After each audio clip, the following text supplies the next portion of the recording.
igikorwa cyose kiba mu isi hari aho kiba gihuriye n'ubuhanuzi. Ushobora kutabyemera cyangwa se ukabyemera, ushobora kuba wizera iby'ubuhanuzi bw'ijambo ry'Imana cyangwa se utabyizera, ariko cyo kimwe cyo nuko ari ukuri. Byanze bikunze kimwe mu byo ubona imbere y'amaso yawe hari aho kiba gihuriye n'ibyahanuwe mu ijambo ry'Imana, abemera Bibiliya. Ndetse burya kuko mu isi ntago haba ibikorwa byinshi, ibikorwa bibiri gusa, icyiza n'ikibi. Mu byo ubona haba harimo kubaha Imana cyangwa se gusuzugura Imana, nta kindi kibaho. Biba ari byo mu rusengero, biba ari byo benshi bita ngo ni iby'isi bisanzwe, habagomba kuba harimo kubaha Imana cyangwa se gusuzugura Imana. Ikibazo kiba kimwe gusa, mbese nge mwene muntu nawe twitwara dute kuri ibyo ngibyo biba biba mu isi? Ese tubigendamo dute? Muri iyi minsi cyo kuvuga cyane ni urupfu rwa Papa Francis, kandi natwe tugiye kuza kurugarukaho. Ariko kandi nanone haravugwa n'ikindi muri WEF, World Economic Forum, umuryango w'isi ushinzwe ubukungu, niba ariko nagenekereza mu Kinyarwanda, ni inama y'ubukungu ku isi. Yari yobowe n'umugabo witwaga Klaus Schwab, kandi yari umugabo w'icyatwa ku rwego rukomeye. Turaza kugarukaho ku byo yakoze ndetse n'icyo yagezeho. Igitangaje nawe arekuye ubutegetsi ku myaka 88. Papa Francis afite imyaka 88. Tariki 21. Ese byarahuriranye? Byashoboka. Turaza kugenda turebera hamwe ibiri kuvugwa, ndetse by'umwihariko tubihuza n'ikijambo ry'Imana rivuga cyane cyane muri iyi minsi duhagazemo. Papa Francis muri bazilika, ndetse azashyingurwa ku isabato. Amadini hari uko yakiriye inkuru y'urupfu rwe, ndetse rimwe na rimwe akagenda agaragara n'ibyo abantu benshi atari biteze kubona. Tujya mu ijambo ry'Imana, hari ibyo turaza kurebera hamwe cyane cyane ku biri gukorwa mu isi, ariko mbere gato y'uko tumaze gusenga Imana. Data wa twese umurya neza, tugushimye cyane icyubahiro, tunejwe cyane no kudukunda kandi ukatwitaho, ihimbazwe. Ni umwana nyangwe n'ubane natwe, kandi dufashe kumva neza ibyo ijambo ryawe rivuga, na cyane ko turi mu gihe kigoye, dusobanurire mu izina rya Yesu. Amen. Nshuti muvandimwe, ndagushuje mu izina rya Yesu Kristo, ubuntu n'amahoro bw'Umwami wacu bane nawe. Nzi neza yuko hari byinshi wize cyangwa se hari byinshi ubona, rimwe na rimwe ukagenda unabihuza n'ibiriho uyu munsi, ibyo wize mu ijambo ry'Imana ukabona nawe utungurwa. Mu gitabo cy'Itangiriro mu gice cya kabiri ndetse n'igice cya gatatu, no dusanga amakuru bwa mbere avuga ku cyitwa urupfu. Burya urupfu rubaho kuko habanje ko umuntu yabayeho, ariko ntabwo wari umwe mu migabane yo kubaho kwacu. Oya, urupfu ntabwo ari kimwe mu by'Imana yaraturaze, ahubwo ni inkomoko cyangwa se ni umusaruro w'icyaha mwene muntu yakoze cyo kurya ku giti kimenyekanisha ikibi ari kibi, igitari yabujijwe kuryaho. Ubwo rero nk'igihano twokojwe kamere y'icyaha, twokozwa ndetse n'igihano cy'iyo kamere. Mu yandi magambo, ubundi urupfu urunguru abantu bapfa ni nka pause ku mubiri ukora icyaha. Twavuga yuko urupfu umuntu apfa urunguru rwo gupfa, umuntu agasinzira bakamushyingura cyangwa se bakamutwika aho batwika, ntabwo ari eternal death cyangwa se urupfu rw'iteka ryose nk'uko ijambo ry'Imana ribivuga. Ariko ubundi rwakwiriye ko ari eternal death, urupfu rw'iteka ryose, iyo hataza kubaho incungu ya Yesu Kristo cyangwa se agakiza tubonera muri Kristo. Igihe umuntu yamaraga gucumura, kuko yarabwiye ngo no gupfa muzapfa, umunsi mwakiriyeho no gupfa muzapfa, hari havuzwe urupfu rw'iteka ryose, urupfu rwo kuvaho burundu, nk'uko mbere batari bariho n'ubundi ntibazongeye kubaho. Nicyo cyari kivuzwe, gupfa by'iteka ryose. Ariko kubwo igitambo cya Kristo hajeho kuvuga ngo no, ntabwo muzapfa by'iteka ryose, ahubwo nge Kristo, ni Kristo avuze, nge Kristo nzapfa by'iteka ryose, mwe mubeho by'iteka ryose. Ubugingo bwanjye bwo kubaho iteka ryose nzabubaha binyuze mu rupfu. Nzapfa niyambure ubwo bugingo mbubahe, nanjye nakira urupfu rwayo. Iyo ngeze kuri iyi ngingo nsabwa n'amarangamutima cyane, kuko numva agaciro ijuru ryaduhaye, kuko dukizwa kubw'urukundo Kristo dukunda, kubw'ubuntu twizera. Muri uko kwizera niho hakorerwa igikorwa cyabereye Karuvari. Ubundi Karuvari ni ukwiyambura ubugingo kwa Kristo, akambara urupfu, hanyuma uwize Kristo akaba yambuwe urupfu, yambitswe ubugingo bw'iteka. Icyo nicyo cyabereye Karuvari. Niyo mpamvu mubona ko Pawulo n'izindi ntumwa bavuga ku kuza kwa Kristo, bavuga ngo Imana yazuye Yesu. Buriya habavuzwemo ikintu gikomeye cyane. ubugingo Kristo yakoreye mu isi ntakora icyaha bwagomba gutumaho by'iteka byose nk'uwabukoreye, kuko niwe wabaye mu isi adakora icyaha, ubwo yagomba kubaho by'iteka byose ko ntigeze akora icyaha. Ubwo bugingo yarabwiyambuye abuha umuntu umwizeye. Aho rero niho duhita tubona noneho impamvu uyu munsi urupfu abantu bapfa aterwo rw'iteka ryose, nuko urwo rupfu rujyanwa n'ibitotsi umuntu aba asinziriyemo ategereje kuzahabwa ibyo yakoreye, cyangwa se kuzahabwa umugabane we wo kwizera cyangwa se kutizera. Nubwo ku Mana biba bizwi neza umwanya umuntu agiyemo, nimba ari umwanya wo kuzabaho by'iteka ryose cyangwa se ari umwanya wo gupfa by'iteka ryose, ariko kuko Imana yacu ari intabera yemera yuko icyo gihe kibaho cyo gutekereza, cyo kurindira igihe cyagenwe, aricyo kigihe cyitwa imperuka. Nabonye benshi bavuga yuko imperuka itazabaho, ngo bakagenda ku magambo y'ubukobanyi yanditswe muri Bibiliya, ngaho bavugiye kuva kera kose ngo hazaba imperuka, cyangwa se ngo Yesu azaza kataje. Wait, umaze imyaka ingahe? Benshi bavuga batyo, ariko ikibazo umaze imyaka ingahe wowe uvuga gutyo? Urasanga nta n'imyaka 100 ufite, none ubwo biratinze. Mu ijambo ry'Imana avuga ngo umwaka umwe ku Mana ubara nk'umunsi, ndetse ho n'iminsi 1000. None ku Mana rero tubaze, wasanga nta n'iminsi 7 isi iramara. Kuri wowe biratinze kuko urama by'igihe gito, ariko kuza kwa Kristo ntabwo gutinze. Ese abantu bavuga ngo iyo mperuka aho mwayivugiye ko itabaye cyangwa se Yesu ataje, ubundi aje wahembwa iki? Today aramutse aje uyu munsi, kuza bwazaza, ariko nta nugatinze tena, ntabwo atinze pe. Oya rero ntabwo iyo umuntu apfuye biba birangiye. Ndavuga after this life there is another life, nyuma y'ubu buzima hari ubundi buzima, ariko mo hagati harimo pause ariyo yitwa urupfu. Hagati y'ubu buzima n'ubundi buzima buzaza harimo pause. Iyo pause apagani ntabwo bayemera, n'abasengaga Nyabingi mu Rwanda ntabwo bayemeraga. Baba bazi ko iyo umuntu apfuye hari ahandi hanabagiye, kandi ababumva ndetse baramuterekereraga kugira ngo atabagwa nabi.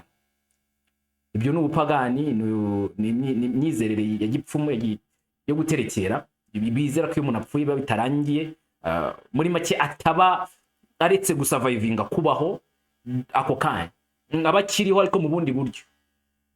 Ibyo rero by'imyizerere ya gipagani yavuyeho as paganists mu buryo bumwe mu bihugu bimwe na bimwe, byambikwa indi shusho kuva muri 325 igihe havugaga ikitwa Catholicism. Abiza amateka ntabwo ko ari ukwibasira abantu, nabonye bamwe byita ngo mukwibasira Gatolika. Oya, n'amateka yabo arabigaragaza inkomoko yabo. Bavutse muri 325, ntabwo bavutse nyuma ya Petero bavuga ngo ubupapa bwabayeho bitewe nuko ngo bwasimbuye Petero. Oya, ntabwo amateka bivuga. Ibyo ngibyo nibyo bababwiye, ni mode, ni uburyo bwo kwigisha, ni mwigishiriza ariko idahuje n'amateka, idahuje n'ukuri.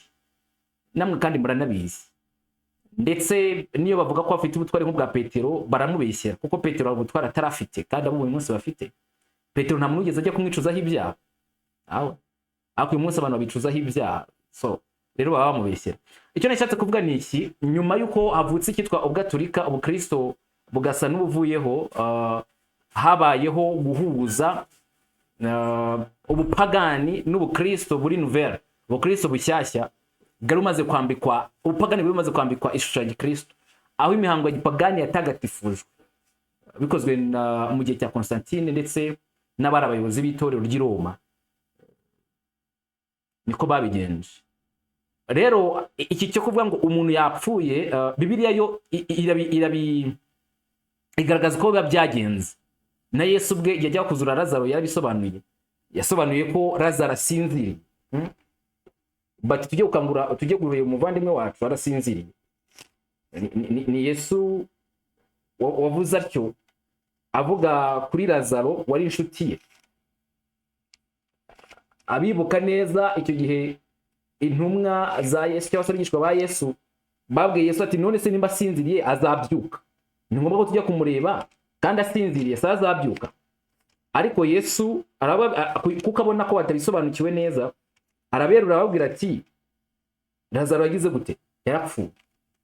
Ntabwo iyo mvugo yo gusinzira abigishwa nabo bahise basobanukirwa neza iyo ariyo, ariko ubundi Yesu yashatse kubabwira yuko Lazaro yapfuye. Mu gice cya 11 cya Yohana, Evanjiri yanditswe na Yohana cyangwa se ubutumwa bwiza bwa Yesu bwanditswe na Yohana, mu gice cya 11 turebye nko ku murongo wa mbere, Yesu yagiye muri kino cyerekezo.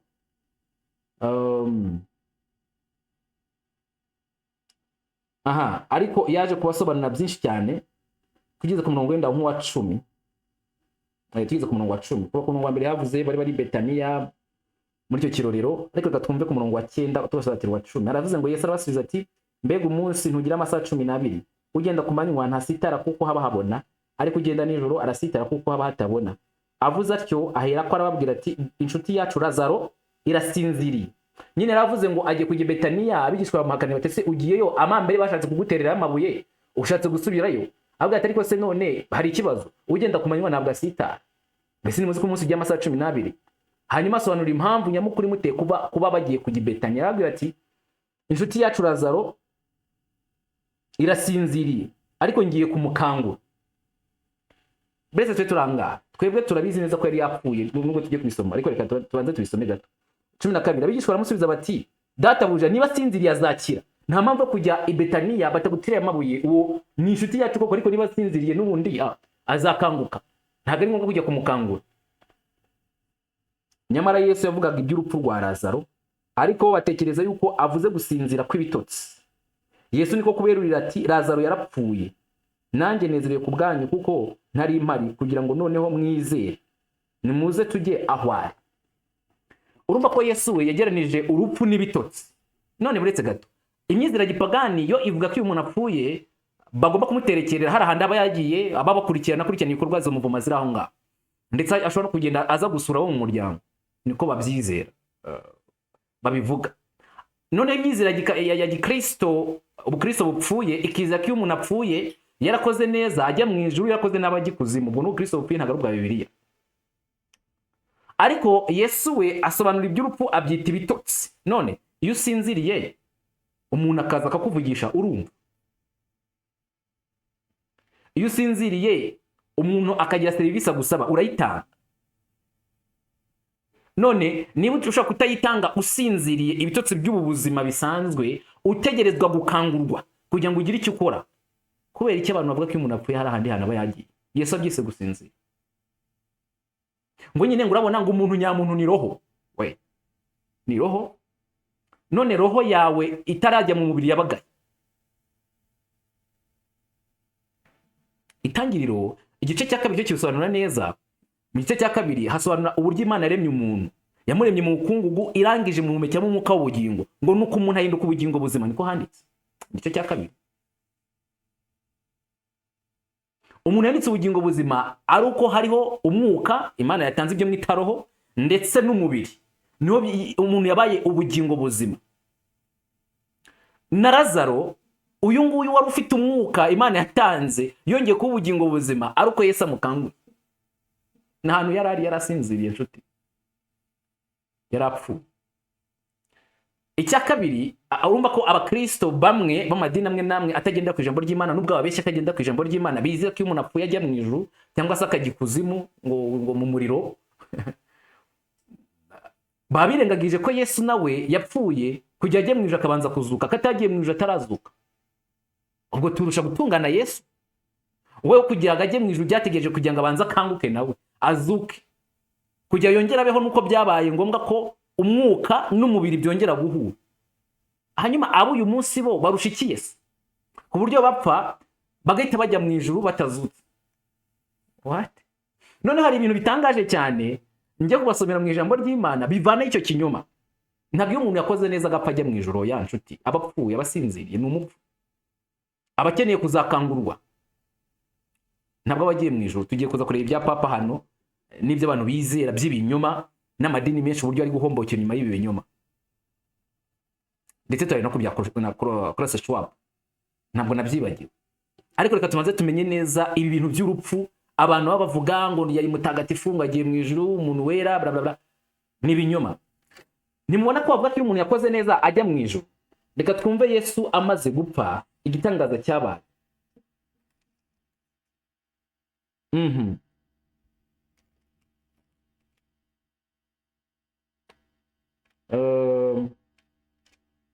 Ese turebe ibitangaza byabaye Yesu amaze gupfa.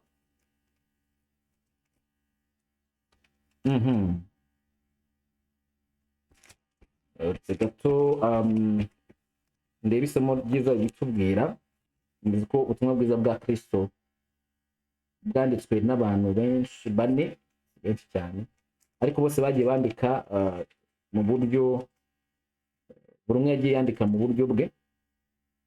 Matayo igice cya 27 ku murongo wa 51 haranditse ngo ibitangaza byabaye Yesu amaze gutanga kuko ni umwami. Haranditse ngo umwenda ukingiriza ahera cyane h'urusengero utabukamo kabiri, utangira hejuru ugera hasi, isi iratigita, ibitare birameneka. Umva amagambo, imva cyangwa se ibituro birakinguka, intumbi nyinshi z'abera bari basinziriye zirazura. Ngo iki? Intumbi. Abangaba ngo nabera bapfuye, arabera ntabwo wese bajya mu ijuru. Urumva ko ibintu abantu mwizera cyangwa se bizera wowe ntabwo urimo, bani ntabwo icyubahiro. Intumbi z'abera bari abantu bagomba kuba bapfuye bagahita bajya mu ijuru, bakunda abantu babyizera, nabera. Ako ngo ni intumbi zarakangutse Yesu amaze gupfa, bongera babaho, babona ubuzima. Intumbi z'abera bari basinziriye zirazurwa, bava mu mva, bava mu bituro, maze amaze kuzuka barindiriye ko na Yesu nawe ugiye muri situation nk'iyo bari barimo yo gusinzira, yo gupfa, bategeza ko nawe abanza kuzuka. Amaze kuzuka binjira mu murwa wera, babonekera benshi. We numva ko Yesu amaze gupfa hari abantu bari barapfuye igihe kinini tutazi ko nabatubwiye imyaka bari barapfiriyemo, bitwa bera, bazutse bakongera gusubizwamo umwuka n'umubiri byabo. Ariko utambwira ngo mbese umubiri bapfanye nibo bazukanye, oya, kuko umubiri nubora, bazukanye umubiri utabora, ntabwo bazongera kuzuka bwa kabiri. Iki cyiciro cy'aba bantu barazutse bahabwa umubiri n'umwuka, ariko barindira Kristo nawe upfuye kuzazuka ngo abone kwinjirana mu murwa. Nta muntu uzijyana mu ijuru muvandi, nawe nta muntu ushobora gupfa ngo itajya mu ijuru yamenya ribahembeze. Uburyo umuntu ahita ajya mu ijuru yamenya aranyura. Abantu bo kujya bajye barabera barazutse, bategereza iminsi 3 yose baraho, ariko barazutse kugira ngo binjirane na Yesu mu ijuru. Niko ijambo ry'Imana rivuze mu murwa. Yesu namaze kuzuka, none abo uyu munsi mwe mwitwa abakiranutsi mupfa mukajya mu cyangwa se abapfa bakajya mu ijuru, bo barushiki Yesu abanje gutegereza kuzuka? Nuko ari ikinyoma, ni imyizere ya gipagani yatwikirijwe ubukristo, kandi amadini menshi wasanga n'iryabamo ryizera ibyo bintu. Usibye abagatulika babyemera bakaniyambaza abazimu, abapfuye b'abatagatifu by'ijambo ry'Imana ritemera, kuko n'ababera babonekeye abantu benshi ari uko bamaze kuzuka baragiye mu ijuru. Niko dusomye hariya mu ijambo ry'Imana muri Matayo 27. None abo uyu munsi mubonekerwa n'abazimu mukabita ngo n'abatagatifu n'abera, murahira mwihane. Reka tubanze dusome isomo rimwe gusa risoza iyi ngingo yo gupfa. Bibiliya byo irabisobanura neza iyo umuntu yapfuye bigenda gute, bitandukanye byandi bababwira byo mwiga byo mwibwira. Ijambo ry'Imana ryo rirabivuga. Igitabo cyitwa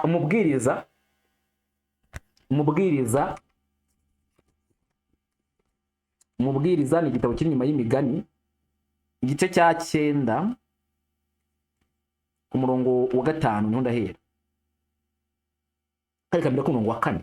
Uko abantu bizera yuko umuntu yapfuye yarakoze neza, ari ukuntu bamwiyambaza akabafasha, akabagirira neza, akabavuganira mu Mana cyangwa se akabasabira Mariya mutagatifu, ibyo bintu bimeze nka gutyo. N'abandi bamyizerere ya giprotestani bamwe na bamwe bizera muri ubwo buryo. Mumenye ko mutabigishwa ba Bibiliya, murabigishwa n'inyigisho za gipagani. Aranditse ngo ufatanya n'abazima bose abagifite ibyiringiro. Mwagahindukire Bibiliya. Ufatanya n'abantu bazima abagifite ibyiringiro, kuko imbwa nzima iruta intare ipfu. ubu abantu bose basigaye mu isi baruta Papa Francis. Nawe uramuruta. Imbwa nzima iruta intare igize gute ipfuye. Abazima bazi ko bazapfa, we know that tuzapfa, nubwo abantu batinya urupfu ariko tuzi ko tuzapfa.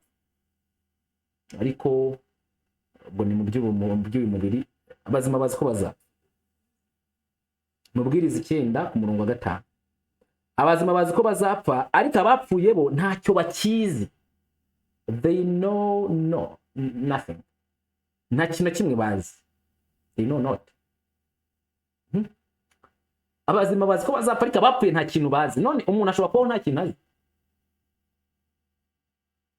Iyo muvuga ngo umuntu yapfuye, hariyo nabumva bakabya ngo ni habagiye kubaho noneho, ngo iyo umuntu apfuye ni habagiye kubaho noneho byanyabyo. What? Abapfuye ntacyo bakizi kandi nta ngororano bakizeye, nta ibyiringiro bafite, nta ngororano bakizeye kuko batakibuka urukundo rwabo n'urwango rwabo n'ishyari ryabo byose biba bishize. Nta rukundo bakigira ku buryo wabwira ngo bagusabire, nta n'urwango ariko bakigira ku buryo bagutera. Oya, ibyitwa abazimu burya ntabwo ari abantu, ni imyuka y'abadayimoni. Byose biba bishize kandi nta mugabane bakize mikorerwa munsi y'ijuru byose kugeza ibihe byose. Ubu benshi bari kugatuya no ko gusengera ngo Papa Francis nta kintu byamumarira. Ibi byo kumusengera, mba mutamusengera akiri muzima ngo yihane, ntabwo mwamusengera ngo nibwo biragira umumaro bimumarira. Ntacyo. Ibyo mukora ibikorerwa mu isi nta kintu, nta ngororano yabyo bafite. Umusabire ba misa ngo iki. Ibyo ni ibinyoma. Ni inyigisho gipagani yambitswe isura y'ubutagatifu. Muvandimwe maze kumva ibya Bibiliya, isura cyashidikanye ko umuntu apfuye biba birangiye muvandi. Ndetse reka nkurangiye andi masomo uzasoma Abatesalonike ba mbere igice cya 4 ku murongo wa 15, uzasoma ko Yesu Kristo naza wa munsi imperuka abenshi banga kumva kuzabaho, naza none babandi bapfuye bazazuka. Wait, babandi bakiranutse bazazuka. Niki ijambo ry'Imana rivuga. Bazazuka kuko bapfanye ibyiringiro muri Kristo Yesu. Yesu rero bari barakiriye azongera abazure ngo bawe noneho byiteka byose, eternal life. Ikitwa eternal death cyangwa se urupfu rw'iteka ryose rwo ruzabaho ku banyabyaha nyuma y'imyaka 1000, niko Bibiliya yigisha. Ntabwo ari idini ribyigisha ibyo ngibyo, ni Bibiliya. Nyuma y'imyaka 1000 hazabaho na eternal death kuri abangaba bapfara abanyabyaha. Witeka gwe kuzamugabane cyangwa se kuba mu mugabane w'abakiranutsi. Nagusanga Kristo, nagusanga ukiriho uzahindurwa, kandi nasanga warasinziriye azagukangura. Rero twavuze ku byitwa gupfa, tujye kugaruka ku byitwa nanone turacyari kubijyanye no gupfa ko tuvuga ku rupfu rwa Papa Francis. Hari ikintu biri ivuga ku bijyanye n'urupfu n'urusengero, cyangwa se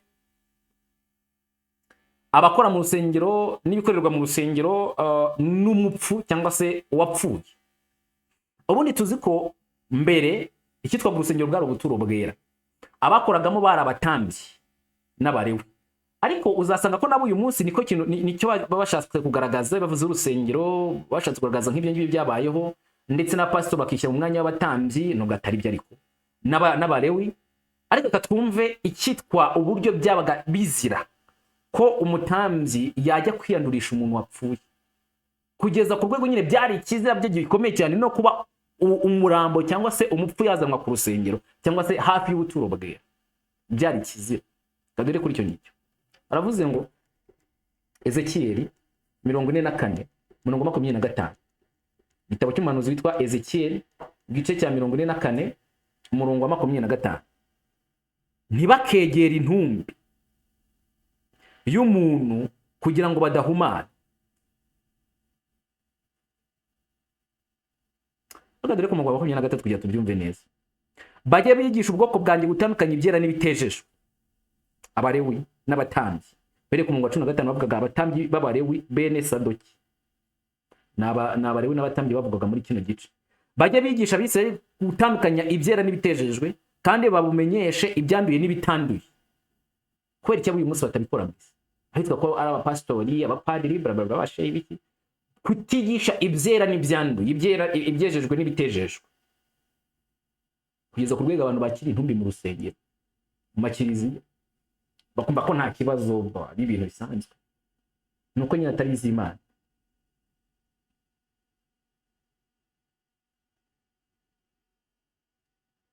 aravuze ngo kandi bawumenyeshe ibyanduye n'ibitanduye, nihaba urubanza bajye baruca bakurikije ibihwanye n'amategeko yanjye, kandi bajye bakomeza amategeko yanjye n'amateka yanjye mu birori byanjye byategetswe byose, beze n'amasabato yanjye. Bya itegeko ry'Uwiteka kuri abantu bitwa abakozi b'Imana.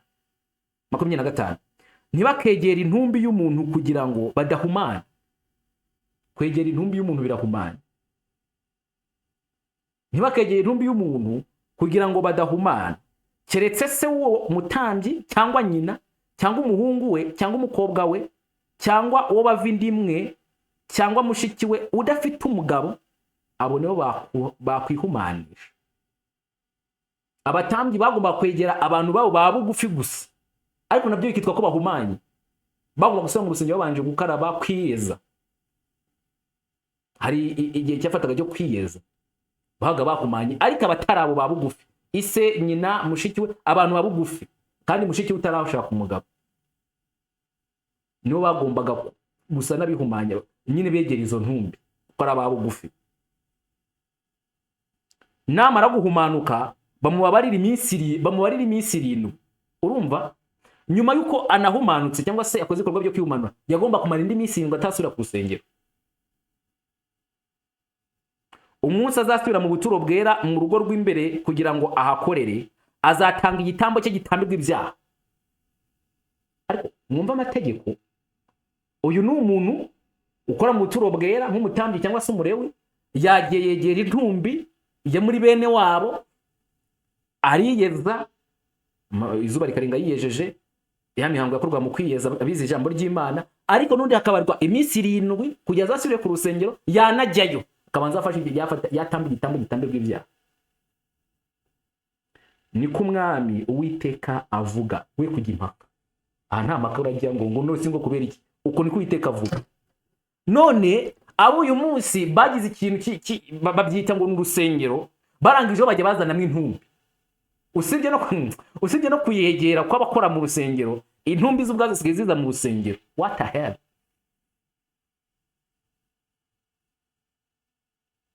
Ubwo ni ubupagani bwiswe ubukristo. Ngarika turebe ibiri hano. Nizere yuko mwamaze kumva ibintu by'ibizira n'ibinyoma byigishwa bikorwa, ariko bikitwa ko ntacyo bitwaye, ariko biragitwaye. Hano hari ikinyamakuru cyitwa CBS News cyavuze ngo Pope Francis lying in state for 3 days ahead of funeral at the Vatican.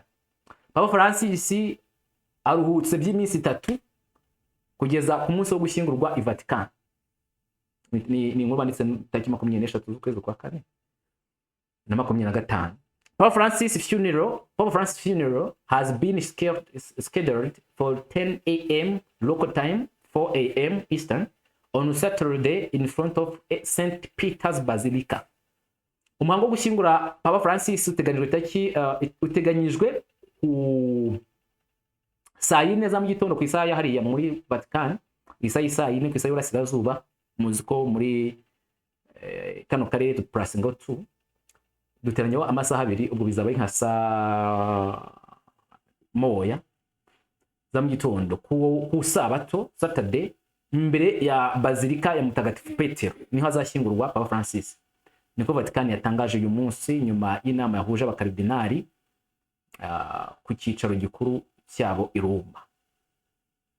The coffin carrying the Pope, isanduku itwaye Papa, who died Monday morning, wapfuye kuwa mbere mu gitondo kwa kabiri w'isabato, after suffering a stroke and heart failure, ngo nyuma yo kubabazwa na stroke ndetse no kudakora ku mutima, at the age of 18, ku myaka 88, was brought in a procession on Wednesday morning to the Basilica from his residence at Casa Santa Marta, where he died. Uwo murambo warimuwe uvanywe aho yarari ko wa 4 w'isabato mu gitondo kuri Basilica yitwa Casa Santa Marta, ari naho yarasanzwe atuye. The late pontiff will lie in state inside St. Peter's Basilica for 3 days ahead of his funeral, with the faithful processing slowly up to his simple wooden coffin to pay their respects. Ngo ubu ngubu aramara igihe cyangwa se aramara iminsi 3 aryamishijwe mu mva cyangwa se mu sanduku muri bazilika ya Mutagatifu Petero, mu rusengero kiliziya, ikizira muri kiliziya. What the hell? Usibye yuko nyine ni ya Mutagatifu Petero, nawe birumvikana no gusenga umuzimu, kuko ntabwo Petero ntabwo yazuka, aracyari mu gituro, aracyapfuye. Rero ngaramara muri iyo bazilika iminsi 3 kugeza ku munsi wo kumushyingura, ari mu sanduku ngo yo mu mbaho igaragaza kwicisha bugufi, simple wooden coffin, isanduku iciriritse cyane y'imbaho. Muramubona aho ngaho aho bamurambitse muri iyo bazilika, n'abantu benshi bagiye baza kumushagara cyangwa se kumusezeraho, if I call that. Muramubona gutyo.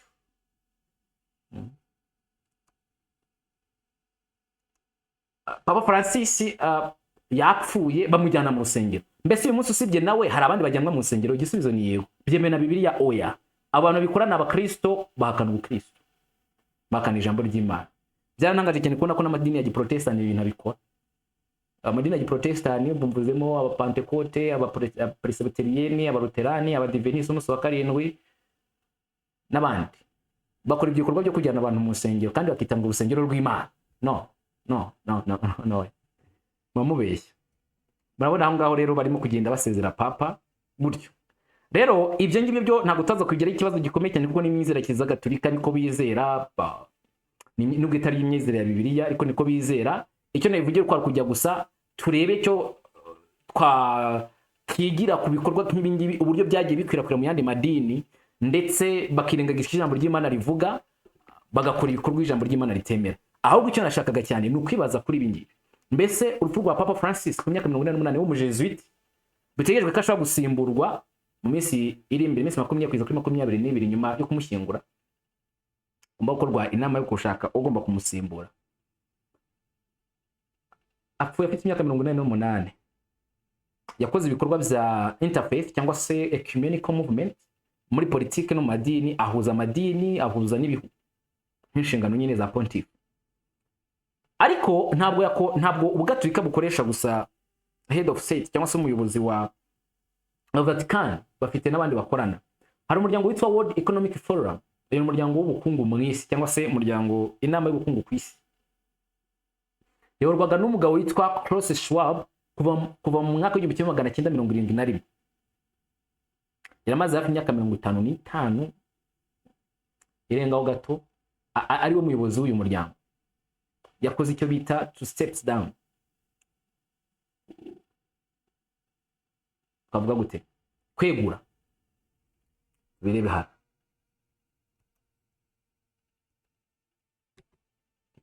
Nyimakuru cyitwa The National kwa 21 kwezi kwa 4 na 2025 banditse ngo World Economic Forum launches search for new chairman as founder steps down after 55 years. Umuryango w'ubukungu ku isi cyangwa se inama y'ubukungu ku isi irimo gushakisha undi muyobozi mu gihe uwawutangije warunawuyoboye yeguye ku myaka 55 awuyoboye, afite imyaka 48. Katubyumva. The World Economic Forum WEF has started searching for a new chairman after founder Klaus Schwab stepped down as head of its board of trustees at a meeting on April 20th. Uyu muryango se inama y'ubukungu ku isi irimo gushakisha umuyobozi mushya nyuma ko Klaus Schwab yeguye ku buyobozi bw'uru rwego babwita ngo ni board of trustees. Rwego cyangwa se itsinda ryo kwizera cyangwa se umwizerwa muri uyu muryango. Yeguye tariki 20 z'ukwezi kwa 4 mbere y'amasaha 12 ngo Papa Francis apfe. The board unanimously appointed Vice Chairman Peter Brabeck-Lemtmeth as the interim chairman in accordance with its rules and regulations. And a search committee has been appointed to select a new chairman, a WEF statement said on Monday. Nyuma yo kwegura kwa Klaus Schwab, bahise bashyiraho uwitwa yari vice president cyangwa se vice chairman Peter Brabeck Lantmeth, aba ari ujya mu mwanya wa chairman mu gihe bagitegereje gushaka nyine utorwa nka chairman. Umva amagambo nashakaga uyu mugabo yivugiye ati, mbere yuko yegura ijambo agejeje kuri iyi nama yagize ati, as I enter my 88th year, I have decided to step down from the position of chair and as a member of the board of trustees with immediate effect, Mr. Schwab said. Mu gihe ninjiye mu mwaka wanjye 88 nahisemo kwegura kuri uyu mwanya k'umuyobozi ndetse no kuba mu gashami k'umuryango w'abwizewe cyangwa se mu yego nyine urabona kwa kundi ikigo kiba ari ikigo ariko gifite n'akanama ngishwanama cyangwa se akanama kagenzura ibikorwa byo mu kigo runaka na board of trustees niko bitwa, niyo nshingano yabo. Ngo nahisemo kwivamo kugira with immediate effect, nahisemo kureka gukomeza kuba umunyamuryango kugira ngo bitaza gutera ingaruka cyangwa se kuba byagira ingaruka zako kanya. Klaus Schwab biratangaje cyane, uyu niwe muntu wazanye intero cyangwa se umurongo isi yose iri kugenda muri kino gihe mu byitwa economy, mu bukungu. Avuyeho bamaze kwestara mu isi Francis economy, ubukungu bwa Francis, not this Francis Pope, Francis of Assisi, kuko niwe yitiriye. Bari bamaze gushyiraho nyine ngo ubukungu bwa Assisi, munabizi ko n'uburezi bwa Assisi bwagiyeho bla bla bla n'ibindi. Rero avuyeho amaze kwestara ibintu byose bigomba kugenza ubukungu mu isi, kuko watangiye umuryango muto yari ku munsi barwa kugeze mu bihugu hafi 200 nations 200. Uyu muryango ukora ufite bamwe memba bangana batyo. Ndetse mwabonye yuko inama ikunze kubera Davos, n'uyu mugabo akunda kumwita the man of Davos. Wabonye ko ari inama isigaye ifatirwamo imyanzuro ikomeye. Niyo inama yafatiwemo imyanzuro yo kuvana ikitwa cash, bakajya mu cyiswe cashless society. Burya abantu bari mu gupushinga gukoresha ifaranga ry'ikoranabuhanga is this guys WEF, mu gihe IMF yo komeza kugenda ireba aho yongera akabaraga naho kujya nyine ibintu bikorwa bigende neza. Igihe Pope Francis apfuye ku myaka 88 arangije igikorwa cya ecumenical cyangwa se ecumenism, uyu nawe wakoraga mu bikorwa bikomeye cyane byo kuzana gahunda y'ubukungu bugenzurwa mu isi, nawe atanze imiho. Ndetse mukomeza gusoma kuri icyo kinyamakuru ndetse n'ibindi nasanga ko n'umuhungu we mukuru Peter nawe yeguye kuba ari umwe mu bayobozi bari bafite inama ikomeye cyangwa se ijambo rikomeye cyane mu kanama kagenzura uru rwego rwa WEF. N'umuhungu we wa kabiri Olivier nawe yemeye kuvayo, yitwa Oliver, nawe yavuze ko agiye gutangira gushaka uburyo yakwegura akajya gushinga ngo urwego rwe but smoke screen kuva muri WEF. Ubundi WEF cyangwa se WEF wavuga ko yari inzu ya Bwana Schwab, yatangiye nkawe ku giti cye. Muzabona ko izi nkubiri zose zakozwe cyangwa se zigenda zikorwa mu bijyanye n'ubukungu economy ndetse no guteza imbere cyitwa ngo Green Planet. Aba bagabo nibo bantu b'imbere bashyizemo imbaraga. Avuyeho mu gihe mu bihugu by'i Burayi bateganya icyitwa kuva kuri cash bajya kuri digital currency by October, mu kwezi kwa 10 k'uyu mwaka. Mu gihugu cy'u Rwanda naho nabonye muri November bashobora muri September, mu kwezi kwa 9 bashobora gutangira kugerageza digital currency. Kubera iki ibisa nk'ibingibi bibaye? Mwabonye yuko mu minsi ishize habaye ibirego bikomeye cyane kuri bwa burozi bwa Babuloni ndetse n'icyorezo cya Babuloni kibushize, ndavuga cya kintu bikiriye COVID. Habayeho ibirego bikomeye byagiye biregwa abantu bafite uruhare mu bikorwa mu isi, harimo n'aba bagabo ba WEF. Bwana Schwab nawe yavugwaga cyane mu bantu bagize uruhare rukomeye cyane mu gupushinga cyangwa se mu gukwirakwiza buriya burozi. Niyo mbyita uburozi, ntabwo ariko mba ntukanye ngo wenda mvuge ko ibihugu byaroze, ahubwo nabyo byarashutswe maze biraroga, kuko abarimo nka AstraZeneca bo bagaragaje ko inkingo zabo zitizewe, so it was poisons. Bashyizemo imbaraga kugira ngo biriya bikorwe. Rimwe abantu bashobora gutekereza ko abangaba bari guhunga ibirego bishobora kuzavuka nyuma y'uko ibyo bakoze bitanze ingaruka. Isn't that? Ikindi nuko mbateganya cyitwa the great reset ishoboka ku rwego rukomeye by 2025 to 2030. Batangiye by 2020 ariko muri uyu mwaka ku 2030 bigomba kuza byakozwe neza. No nothing but be happy. Nta kintu ufite ariko wishima. Urumva ko rero ni gahunda ikomeye cyane bafite. So ntekereza yuko ari nayo mpamvu itumye ahitamo gutanga imihoho cyangwa se akegura akaba yeguye. N'ibindi binyamakuru byabigarutseho kwegura kwabo, murabona hangaha bavuzemo byinshi, bagiye bavugamo byinshi. Balbek rero w'umunya Australia niwe usigaye ari umuyobozi w'uru rwego rwa WF, ariko tugomba kurindira. Hari ikintu kimwe gusa abantu benshi nabonye batangiye gutekereza ndetse n'ibinyamakuru byinshi byatangiye kuvugaho, nuko uyu mwaka 2025 ushobora kuba umwaka w'impinduka zidasanzwe mu nzego nyinshi. Nabwo ngiye kuvuga kuri byari byavuzwe na Simpson, bavuga kuri prediction ya 2025 imfu z'abantu batandukanye kuva kuri Papa Francis, ku Trump ndetse na Elon Musk.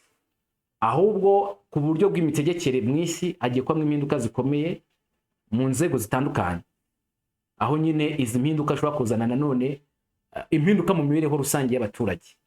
So hari ikintu gikomeye cyane dushobora kwitega byanze bikunze. Ndasoma igihamya kimwe gusa, hanyuma twumva icyo kivuga tubihuze n'ibyo tumaze kureba haba mu buryo bw'iyobokamana. Tumaze kubona uburyo akenshi rijya mu cyerekezo kibi. Wenda ntari nagana aho ngaho, reka babwire yuko amadini menshi yatanze condolence i Roma agaragaza yuko bababajwe cyane n'urupfu rwa Papa Francis, kandi birumvikana bagomba gutanga condolence, bagomba gutanga kwihanganira, bagomba kwihanganisha Kiliziya Gatolika nka nyina, kuko kugeza 2017 bari basubiye mu rugo. Rero babuze umuyobozi wabo, ndavuga amadini ya Protestant n'andi madini yose, babuze umuyobozi w'ingenzi, bagomba kugaragaza ko babajwe nawe.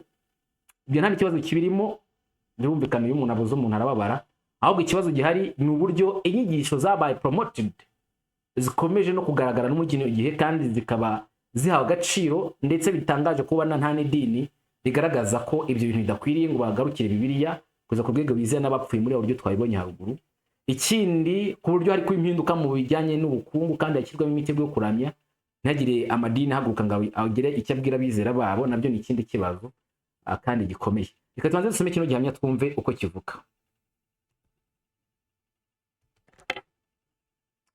Imigani ya Kristo, page 29 na 30, page 39 mu Cyongereza, iyo page zindi mabwini mu Gifaransa. Kuri ubu kimwe nuko byahoze kera, ukuri shingiro kw'ijambo ry'Imana kwigijweyo n'inyigisho n'ibihimbano by'abantu wiki. Kuri ubu kimwe nuko byahoze kera, ari uko byahoze nanone birimo kwanga ijambo ry'Imana. Uyu munsi ndetse na kera, ukuri shingiro kw'ijambo ry'Imana kwagiye kwigizwayo n'inyigisho n'ibihimbano by'abantu. Ese muvandimwe, uyu munsi inyigisho zingana guteza ibihimbano zimaze kwigiza ukuri kw'ijambo ry'Imana? Ni ibihimbano byinshi. Benshi mu biyita ababwiriza butumwa bwiza, ubwo harimo nyine n'abayobozi b'amadini, ntibemera Bibiliya yose nk'ijambo ryahumetswe n'Imana. Buriya nari amasomo yandi nabasomeye ku bijyanye no gupfa, hariho benshi bayahakana. Harimo n'abize theology, kuko nyine bemera bimwe ntibabyemera. Umunyabwenge umwe yanga umugabane runaka, undi agakemanga undi mugabane, urabyumva? Akagira bimwe yemera ibindi ntabyemera. Ngibyo byo mwisezerano rya kera, ibyo nibyo mwisezerano rishya. Ariko nta nubwo bazi gutandukanya niki kitwa isezerano niki kititwa isezerano, kuko naje gusanga nabyo ari inzoga abantu bateretswe. Kumva ko isezerano rya kera bivuze ngo bya bitabo 50 na bingahe byo mu cya gice cy'inyuma bya Bibiliya, na biriya bindi byo hirya byo ari isezerano rishya, bikaba ibyo byitwa nk'isezerano rishya. Oya, ntabwo ari icyo bivuze. Byaje mu gitwa isezerano rya cyana, ariko bivuze ni isezerano nyine. Isezerano ntabwo ari ibitabo, ahubwo ni kimwe mu byanditswe Imana yasezanije Abisirayeli, uburyo Abisirayeli bakiragamo ibyaha mu gihe mbere ya Kristo ataraza byo bimeze gutya. Ibyo nibyo byarangiye. Rero ntabwo harangiye ibitabo by'abahanuzi ndetse n'inyandiko y'ijambo ry'Imana. ijambo ry'Imana barisumbisha ibyo bibwira. Hari ibyo abantu batekereza bakibwira, ugasanga batangiye gushyira mu nyurabwenge ngo none se ngo ubyumvise ngo urabyumva uti, maze ubutumwa bigisha ugasanga bushingiye ku butegetsi bwabo bwite, bagushingiye ku butegetsi bw'Imana. Ubutware mvajuru bw'ijambo ry'Imana bugasiribangwa. Abantu n'amadini ugasanga nabakirwa n'ijambo ry'Imana, yorwa ngo abantu barabyize bla bla, bafite ubwenge. Ntuza yaravuze ngo kuko imbuto zo gukiranirwa zikwirakwizwa mu buryo bwagutse, kuko abantu bagwa mu rujijo bakayoberwa icyo bakwizera. Hari imyizerere myinshi idakwiriye kwinjizwa mu bwenge bw'umuntu. Amen. Hari imyizerere myinshi idakwiriye kwinjizwa mu bwenge bw'umuntu. Mbese muvandimwe, weho imyizerere yinjizwa mu bwenge bwawe birakwiriye ko yinjizwamo. Ese uyu munsi tuvanye ibi ngibi byo kuvuga ku bapfuye, tuvanye inyigisho nyinshi za Eklezia Gatolika, tuvanye inyigisho nyinshi zabaye ku butegetsi bwa Papa Francis, amadini yinjije mu myizerere yabo, wowe uyu munsi uri kwishakisha ukuri kwa Bibiliya? Kuko uyu mugabo, nubwo nanjye umugabo, uyu musore mupadiri mupapa ntabwo ari umugabo kuko ntaba yarashatse, nubwo apfuye ntabwo azibagira mu madini ya Giprotestant, kuko ku butegetsi bwe niho yashenye neza, bongera gusaba imbabazi Roma. Bivuze ko banyweye ku nzoga za Roma, inyigisho za Roma amadini yose yongeye kuzakira. Ariyo mpamvu uyu munsi ibyahishwe 18 yavuga ngo nuko bwoko bwanjye nimusohokemo muri ibyo bintu byitwa amadini, musange Kristo, kuko barabayobya. Ese uyu munsi izo nyigisho zagiye zizanwa kandi zikakirwa, muvandimwe, uri mu bantu bakizemera cyangwa wemera Bibiliya kandi Bibiliya yonyine? Kuiteka gufashe kumenya gutandukanya ikiza n'ikibi, nkuko Uwiteka yabitumye ababwiriza cyangwa se yabitumye abatambyi n'abarewi ngo bigishe ubwoko bwe kumenya gutandukanya ikiza n'ikibi, ibyera n'ibitejejwe, ibyanduye n'ibitanduye. Uwiteka uyu munsi adushyemo mu mutima kumenya ibyera n'ibitejejwe, ibyanduye n'ibitanduye, ikiza n'ikibi, mu izina rya Yesu. Amen. Dusenga Imana. Data twese Imana igira neza, tugushimira ntabwo icyubahiro, tunejejwe cyane uko banye natwe kandi ukaba ukomeje kuturinda, twitayeho, uhimbazwe. Komeza kutugirira neza muri kino gihe gisa nk'ikijijishije cyangwa se kirimo ubujiji bwinshi, ndiye ko abanyabwenge muri kino gihe gisaba ubwenge bwinshi kubwo guhabwa umwuka wawe wera, mu izina rya Yesu.